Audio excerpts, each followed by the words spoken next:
lo tenemos. Don Marlon, muy buenos días. Bienvenido a Los Especialistas. Muchas gracias por acompañarnos. ¿Nos escuchan?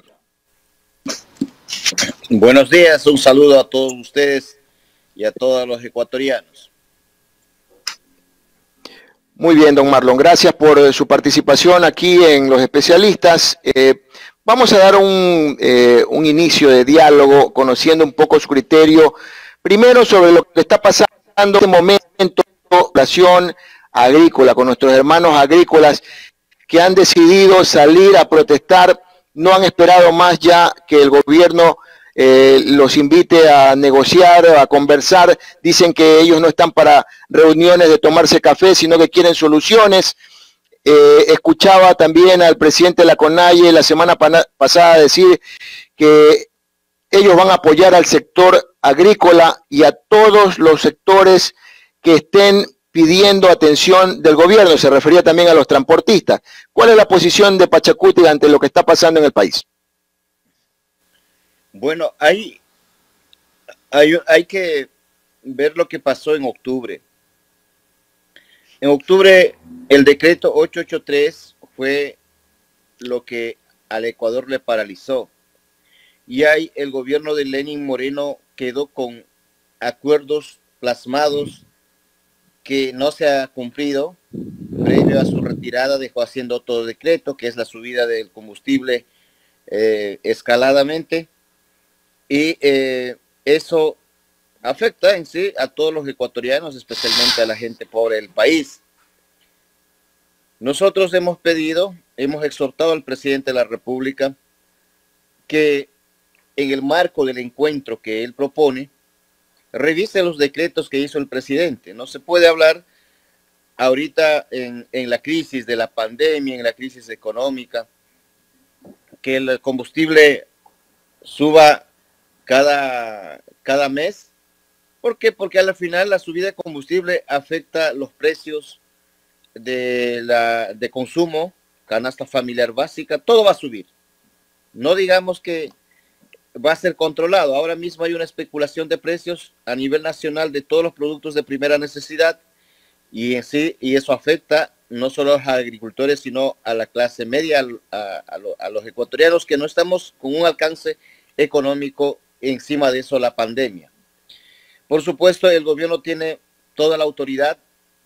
Es el gobierno electo, recién lleva unos días, unos meses de su presencia en el poder, pero le veo grave la decisión del presidente en decir de que no va a permitir que haya derecho a los reclamos. Esas cuestiones de cerrarse, de decir que legítimamente somos gobierno y por lo tanto vamos a hacer respetar las reglas que están en el Estado ecuatoriano, son las que polarizan, y la polarización en el Ecuador nadie va a estar de acuerdo.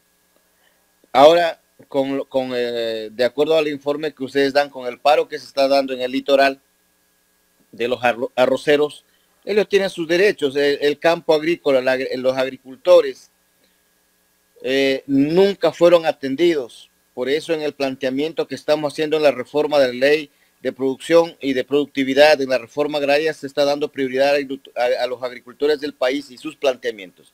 Pero el gobierno tiene la oportunidad hoy de ir a reunirse y dar la salida al pedido de ellos. Y la salida de combustible, nosotros hemos pedido ya días atrás que se congele y que objetivamente haya focalización para beneficiar a quienes no estamos en las condiciones de pagar esta subida de combustible. Hay empresas o hay ciudadanos que sí pueden hacerlo, pero está afectando bastante al sector pobre de la patria la subida de combustible. De acuerdo. Don Marlon, a ver, aquí hay un detalle importante, ya hablando un poco sobre la posición del sector indígena ante los acuerdos que puedan presentarse con el gobierno nacional. Pero la pregunta específica, ¿cómo ponerse de acuerdo con el gobierno nacional si dentro de la Confederación Nacional de Indígenas del Ecuador, en este caso CONAIE, y Pachacuti, al inicio de este gobierno se presentaron ciertas discrepancias? ¿Han podido superar ya esas discrepancias para unidos ir a conversar en un diálogo directo con el presidente de cualquier medida posterior? Por supuesto, en el Ecuador El Congreso de la CONAIE manifiesta la unidad. Pachacuti es un brazo político y creo que las propuestas del movimiento indígena se plasma en la parte política. Por eso tenemos una agenda legislativa que está ya trabajándose en el legislativo. Va a haber criterios. Nosotros, después de que el presidente nos ha llamado, nos ha invitado mediante documento, no nos ha dado fecha, a esa fecha vamos a ir a plantear lo que requiere netamente los planteamientos que se han hecho en los distintos congresos, en las provincias y en las regiones, que son las bases y las organizaciones constituidas en el movimiento indígena que lo están planteando, plasmar la política pública dentro de un planteamiento recíproco al gobierno y el gobierno hacia los ciudadanos. Por lo tanto, la CONAIE y Pachacuti vamos a estar unidos en las demandas del pueblo ecuatoriano. De acuerdo, entonces hablemos en función de ese diálogo, porque decían los transportistas, don Marlon, decían los transportistas, ¿para qué seguir dialogando en mesas seguidas si lo único que están pidiendo es que se deroguen esos decretos para que se congele el precio de los combustibles y congelado el precio de los combustibles, ahora sí conversemos sobre una focalización? Pero, ¿qué pasa si el presidente de la República dice, no señores, los decretos no los voy no lo voy a paralizar ni los voy a eliminar, eso debe seguir mientras conversamos, y en esa conversación terminará el año, y el precio del combustible de aquí al otro año ya estará en $2, $2.50, y la carestía de la vida pues ni se diga. Por eso acabo de decir, mira, lo que puede pasar en el futuro ya es culpa del gobierno. El gobierno tiene toda la potestad como autoridad de arreglar el tema antes de que se ahonde. Esto pasó con Lenin. Te acordarás que primero se movilizaron los transportistas, se fueron a reunir, Lenin no les hizo caso, hubo 11 muertos para que revea el decreto 883, y eso no puede pasar con este gobierno. El gobierno tiene toda la autoridad de sentarse con todas las organizaciones sociales, especialmente con los que ahora están movilizados, y dar criterios de salida. Por eso es gobernante. Si hay encerramientos, si el gobierno dice no quiero hablar con nadie, aquí hay que hacer cumplir la ley, el Ecuador, te aseguro, señor periodista, no va más allá, ya no podemos soportar, no va más allá. Creo que el gobierno está encaminando a un proceso de una movilización masiva en el país. Aún están frescos, están llamando a un diálogo todas las organizaciones que están hechos, y por lo tanto pido al gobierno que se siente a hablar y que dé salidas al país, y está en su autoridad. Don Marlon, después de esta pregunta le voy a dar paso a mi compañera Yadira Escobar, que también comparte conmigo esta entrevista. Lo que usted está diciendo ocupa, ¿eso quiere decir que si el gobierno no se pronuncia a favor, se volverán a repetir los hechos de octubre pasado del 2019? Más que octubre, esta vez creo que las 3 regiones se pararían. ¿Por qué? Porque la situación crisis del país es insostenible para los pobres de la patria. Hay un malestar profundo. Por eso es que acudo a la sensibilidad del gobierno que dé salida inmediatamente antes de que esto se polarice. La experiencia nos da, no es que diga Marlon Santi como coordinador nacional, no. Nosotros fuimos mediadores, pedimos para que no ocurra más muertos. El gobierno tiene la posibilidad de hacer ahora. ¿Qué están demandando los arroceros? El precio del arroz, la subida de combustible.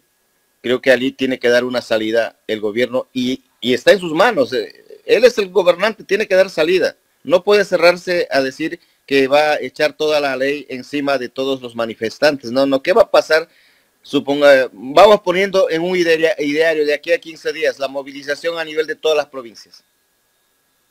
Yo veo de las experiencias que tenemos, no quiero culpar a nadie, pero el gobierno tiene que dar salidas en este momento. Muy bien, voy a darle paso a Yadira Escobar para que continúe con la entrevista. Por favor, Jorge, si la tenemos presente para que continúe con la entrevista, si no, sigo yo con el diálogo. Sí. Yadira. Aquí estoy, Gustavo. Muchísimas gracias, Marlon. Gracias por atender esta entrevista. Bueno, de lo que yo le estoy escuchando, de acuerdo a sus palabras, podríamos pensar que lo que dijo su compañera Lourdes Tibán acerca de que en menos de un año el gobierno de Lasso se cae, podría ser a través de estas movilizaciones. No creo que Lourdes ve objetivamente lo que puede pasar. Esto ha pasado con todos los gobiernos, no han escuchado el clamor del pueblo. Ahora son los arroceros en la costa, mañana pueden ser los transportistas, pasado mañana pueden ser el movimiento indígena, los campesinos de los Andes, pasado mañana puede ser los amazónicos. Entonces estamos en una crisis económica que agobia, y dentro de esa crisis subir paulatinamente el precio de combustible es absurdo, no hay de dónde. La canasta familiar básica está sobre los 800 a $1,000, pero un ciudadano común y corriente está con los sueldos sobre los 270, $300. No hay la posibilidad de sobrevivir. Por lo tanto, creo que es realidad lo que va a pasar. Nosotros tenemos el día 14, pasado mañana, una reunión con la CONAIE, y se va a tomar estos temas. Ustedes saben que hay una resolución del Congreso en que el movimiento indígena no va a aceptar la subida paulatina del combustible. También hay algunas resoluciones que si el gobierno no atiende las necesidades, no atiende a lo que hizo en campaña, el movimiento indígena irá a las movilizaciones. Por lo tanto, pedimos al gobierno sensibilidad. Él es la autoridad y tiene que dar salida. Bueno, de acuerdo a sus declaraciones, es un hecho entonces que las movilizaciones de los grupos indígenas se van a sumar a las movilizaciones que en este momento existen aquí en el litoral.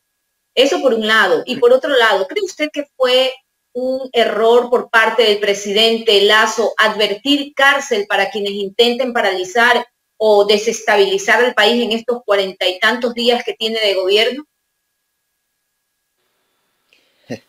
Es el error de todos los presidentes. Cada presidente tiene su agenda política y su estabilidad que quieren dar en el país. Pero para estabilizar, para una gobernanza tranquila, pues tienen que atender a los sectores que están ahora protestando, y que no se diga que esto es un afán político. No, la realidad económica del país es grave y todos los ecuatorianos sentimos agobiados sobre la subida de los precios de todo, productos de primera necesidad. Por lo tanto, nosotros vemos que el gobierno está desacertando, o sea, no está acertando lo que la sociedad organizada está pidiendo. Quizás los asesores están viendo el fiel cumplimiento de las reglas que puso el Fondo Monetario Internacional. Ese es una parte, ese es asunto del gobierno, pero aquí hay un llanto, un grito del pueblo. Están diciendo: señor gobierno, ya no suba más el combustible, nuestros productos no podemos vender en $17 el quintal de arroz. Están diciendo que ya no se puede sobrevivir en el país con 270, $370. O sea, la crisis económica está agobiadísima y el gobierno tiene que dar atención. Estamos escuchando que va a meter a las cárceles a todos quienes salgan. Entonces será a todos los miles de ecuatorianos que salgan. Creo que el gobierno no debe dar ese concepto. El gobierno tiene que llamar, tal como llamó al diálogo y al encuentro. Ahorita es el momento del encuentro. Tiene que dar salidas positivas para el bien del país y una atención prioritaria a los agricultores. Bien, señor Santi, entonces usted como coordinador nacional de Pachacuti pues está dejando en claro que es preferible el diálogo, la conversación con el gobierno que las movilizaciones. Y hasta ahora tenemos clara ya esta etapa, ¿no? Si el gobierno por su parte está empecinado en el incremento paulatino de los combustibles, ya el 11 del próximo mes de nuevo existirán aumentos, y por su lado ustedes están firmes en que esto debe de parar, de que debe de congelarse el precio del combustible incluso durante las conversaciones y revisar también el subsidio del combustible. Ahora, hay otros temas también. Siga, por favor. Te escucho. Así es, tal como usted plantea. Nosotros proponemos primero el diálogo del encuentro y de ahí dar salidas, pero tiene que pararse la subida de combustible. Ese es el efecto que está dando en el país, muchos criterios. Solo la subida, octubre, solo acuérdense, solo el decreto de subida de combustible hizo caos en el país y ahora peor, ya son 2 veces que han subido el combustible en este periodo y el gobierno tiene la posibilidad de congelar el combustible, el precio de la subida de combustible.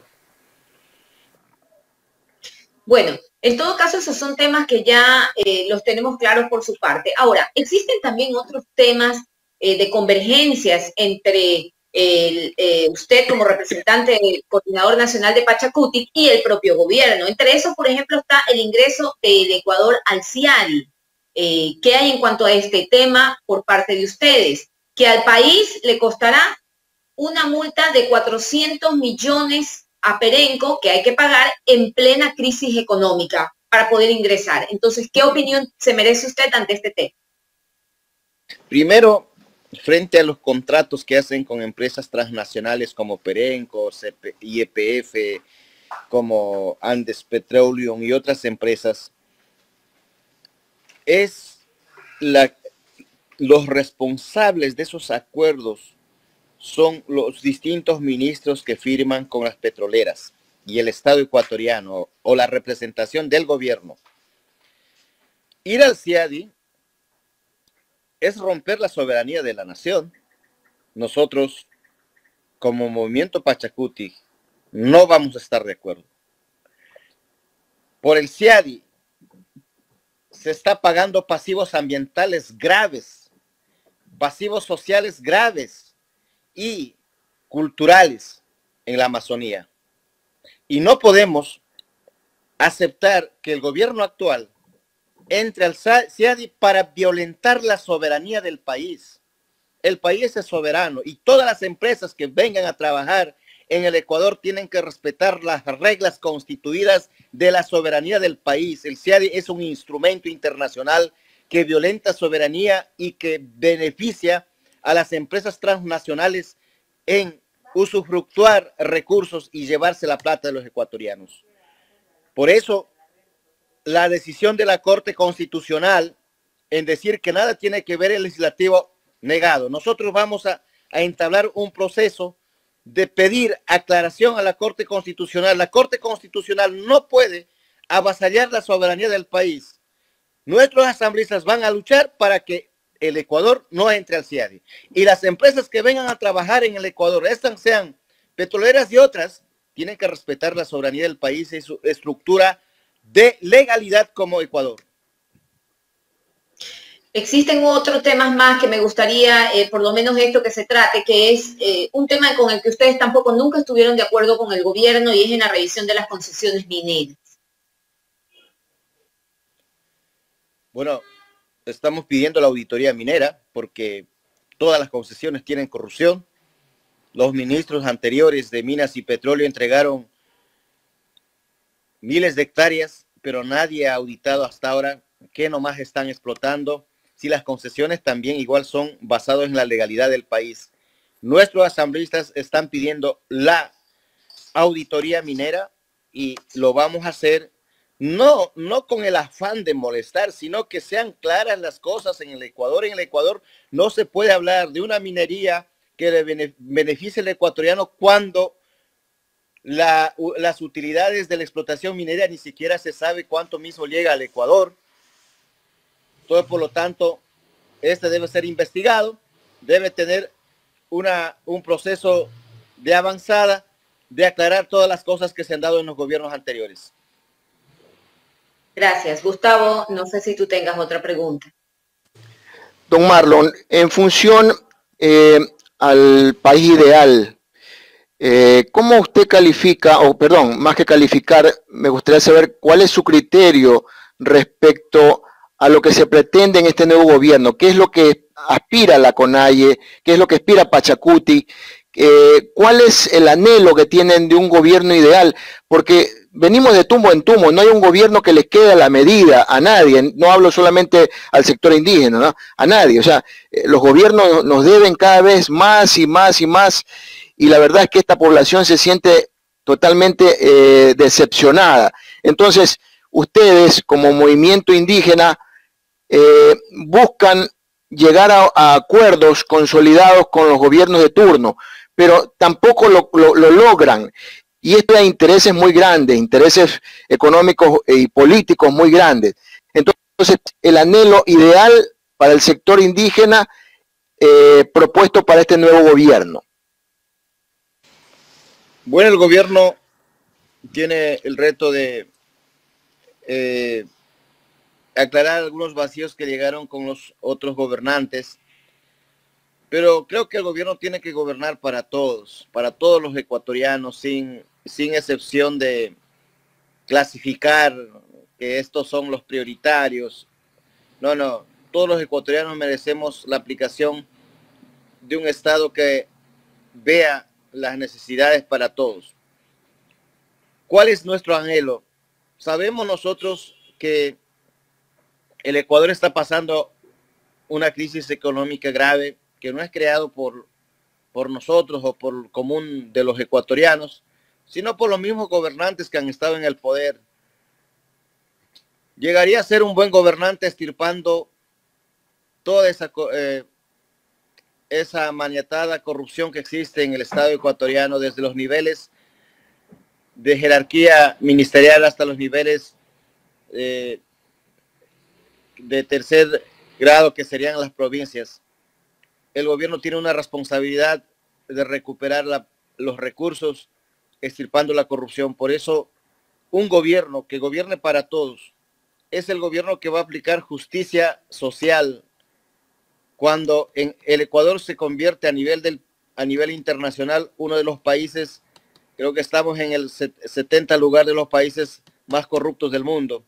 Por lo tanto, administrar bien al Estado ecuatoriano, eso es lo que queremos de todos los gobernantes y para todos los ecuatorianos. Entiendo que especialmente para el sector indígena lograr ya una definida no discriminación, igualdad de derechos. Aquí viene la pregunta siguiente. Entiendo que detrás de estas conversaciones también está la petición formal de amnistía para algunos miembros del movimiento indígena que en algunos casos ya han sido procesados por el tema de octubre. Hay muchos analistas políticos que dicen, no sé si de forma discriminatoria o no, algunos dirían que sí, otros dicen que no, que detrás de todas estas conversaciones que ustedes buscan es básicamente eso, ¿no? Dejar en libertad a estos miembros que han sido reprimidos luego de las protestas de octubre y que lógicamente dejan un precedente para que en futuras protestas pues no vuelva a ocurrir. No creo que sea el sentido. Tenemos muchos luchadores sociales que están criminalizados, luchadores defensores de los derechos están criminalizados, mujeres criminalizadas por defender derechos territoriales, y dentro de eso entra octubre, y allí están muchos dirigentes que están con procesos penales, y ahí cabe preguntar qué pasó con quienes asesinaron a 11 compañeros en el paro. ¿Dónde está Paula Romo? ¿Dónde está el ministro Jarrín? Porque cuyas órdenes fueron asesinar, y por lo tanto, si nuestros dirigentes están enjuiciados, ellos qué tienen de especial para que no sean enjuiciados. Creo que nuestra petición es pedir amnistía para todos los luchadores sociales, y en el futuro la historia del Ecuador contará pues que el movimiento indígena no es el que busca problemas. El movimiento indígena reclama derechos. Quien hace caer en problemas es el ejecutivo o el presidente de la República, porque si el presidente de la República, tal como estamos diciendo, atiende las necesidades o las demandas de quienes están protestando, no pasaría esas cosas. En el Ecuador hay un vicio de que el presidente no hace caso, tal como acabo de escuchar a Guillermo Lasso, de que van a ir a la cárcel todos los que van a salir. ¿Cuál fue la palabra de Lenín Moreno? Que no va a hacer caso a ningún paro. Y recayó lo de octubre. Creo que los gobiernos están para entender las demandas de los ecuatorianos, para no polarizar ni hacer ese octubre bajo la desatención de los distintos gobiernos de turno. Es lo que ocurrió en octubre y hoy puede pasar eso. Por eso pido el diálogo al presidente de la República, que vaya a atender las necesidades que están solicitando los compañeros de la costa, los arroceros. Por lo tanto, la historia del Ecuador se plasma en reivindicar derechos y el pedido de amnistía es justamente eso, que nuestros dirigentes, líderes, sean liberados de los juicios que tienen y algunos con penas ya sentenciados. Don Marlon, finalmente de mi parte, y le agradezco su tiempo y participación aquí a través de los especialistas. A ver, las conversaciones van a ser definitivamente para eliminar el precio de los combustibles o para focalizarlo. Es decir, al decir focalizarlo, estamos hablando de atender la necesidad de un sector de la población, de un sector, el sector sea englobando el sector, sea transportista, pesquero, agricultor, de pronto industrial, y el resto de la población, definitivamente el subsidio no va. Uno. Y dos, o eliminar el precio actual del combustible y dejarlo ya fijo a la tarifa que se encuentra actualmente, o volver a la anterior que estaba. ¿Cuál es la posición? Mira, hay un decreto que quedó en vigencia, que lo dejó haciendo Lenín Moreno a las espaldas del pueblo ecuatoriano. Ese decreto toca revisar. Hay dos propuestas, la focalización y el congelamiento de los precios de combustible, que ya hemos propuesto nosotros. Y creo que son dos salidas, cualquiera de ellas es una salida importante para el país. Nosotros vamos a enfocar más en el tema del congelamiento del precio de combustible, que sería ya un respiro para los ecuatorianos. Para eso, el gobierno tiene que dar un nuevo decreto, porque si no, el decreto que está y que dejó Lenín Moreno sigue vigente. Y creo que esos son los temas que vamos a tratar y otros temas. Pero usted habla del congelamiento, ya, perfecto. ¿Y qué pasa si las conversaciones llegan hasta diciembre y se congela con el precio de diciembre, que es de seguro va a llegar a $2? Porque así como vamos, esto va a terminar el año pasado los $2. Ya está en $2. Creo que yo voy a ser optimista. Vamos a ser optimistas. Pienso que el gobierno no puede hacer eso. Igual si hay eso, pues el gobierno tiene que dar precios justos, remuneraciones justas a los trabajadores. Y creo que hay propuestas contra propuestas que se toca plantear. Por eso el diálogo es importante y escuchar desde el gobierno qué mismo va a pasar. Y de acuerdo a eso nosotros replanificar nuestras agendas. Y si hay que reclamarlo con altura. Pero no vamos a arrodillarnos frente a un tema que agobia a todos los ecuatorianos. De acuerdo.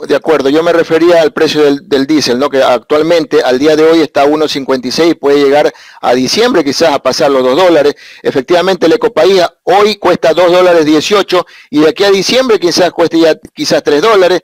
Y la Super ni se diga que está en 3.18, pero en todo caso es válida la posición del sector indígena, en este caso en su representación como coordinador del movimiento Pachacutic. Esperamos que pronto el gobierno nacional, a través de la presidencia de la República o de su presidente, pueda manifestarse rápidamente y que no se sigan presentando más protestas en el país que no nos convienen, porque no solamente que malogra la economía, sino que malogra una situación de vida, porque la vacunación se pone en peligro y hoy en día los ecuatorianos necesitamos de alguna manera estar protegidos. No sé si de pronto ese sea su criterio, señor Santi. Muchas gracias por participar con nosotros en esta mañana.